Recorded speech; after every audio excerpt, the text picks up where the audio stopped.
এখন এই মাসিহুদ দাজ্জাল এবং এর অনুসারীদের জন্য সবচেয়ে বড় বাধা হচ্ছে এই মুসলিম উম্মার তরুণ প্রজন্ম। কারণ তরুণ প্রজন্ম চাইলে, তরুণ প্রজন্ম যদি একবার গর্জে ওঠে মুসলিমদের, ইনশাআল্লাহ তাআলা তারা সকল বাতিলের ভিত্তি গুঁড়িয়ে দিতে পারে ইনশাআল্লাহ।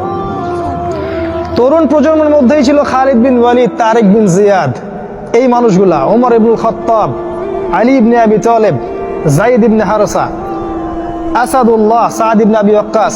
এই যে সাহাবায়ে কেরামদের নাম আপনারা জানেন, তরুণ সাহাবী ছিলেন যখন তার ইসলামের পক্ষে দাঁড়িয়েছিলেন। একাই ওমর, সে সারা মক্কাকে পরিবর্তন করে ফেললো। এক হামজার সামনেই 20-30টা মানুষ দাঁড়াতে সাহস পাইত না। একজন তারেক বিন জিয়াদ, তিনি স্পেন জয় করে ফেললেন মাত্র অল্প কিছু সৈন্য নিয়ে। মোহাম্মদ বিন কাসিম আমাদের এই ভারতীয় উপমহাদেশ জয় করলেন। এখন আপনি মুসলিম হয়ে এখানে বসে আছেন। এই তরুণ প্রজন্মই পারে এই বাতিলের শিকড় উপড়ে ফেলতে। এই জন্য মাসিহুদ দাজ্জাল এবং তার অনুসারীরা খুব ভালো করেই জানে যে মুসলিম তরুণ প্রজন্মকে যদি আমরা আটকাতে না পারি তাহলে আমাদের ভবিষ্যৎ খারাপ আছে। এই জন্য সারা বিশ্বে দেখবেন তরুণদেরকে ধ্বংস করার সমস্ত ষড়যন্ত্র চক্রান্ত চলছে। কিভাবে?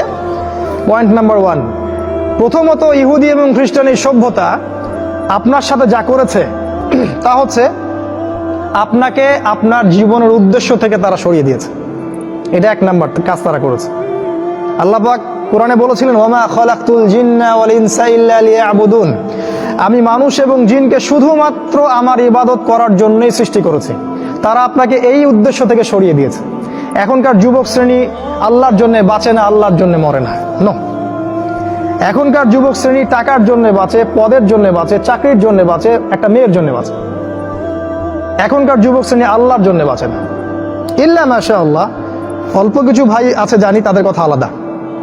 এটা প্রথম কাজ সেটা করেছে, আপনাকে আপনার জীবনের উদ্দেশ্য থেকে সরিয়ে দিয়েছে। আমি 100% নিশ্চিতভাবে বলতে পারি, আপনি যে যুবককে জিজ্ঞাসা করবেন যে বাবা তোমার জীবনের উদ্দেশ্য কি, কেউই বলবে না আমার জীবনের উদ্দেশ্য জান্নাত। চ্যালেঞ্জ করলাম আমি, জিজ্ঞাসা করে দেখেন। কোন যুবক বলবে না আমার জীবনের উদ্দেশ্য জান্নাত, বলবে না।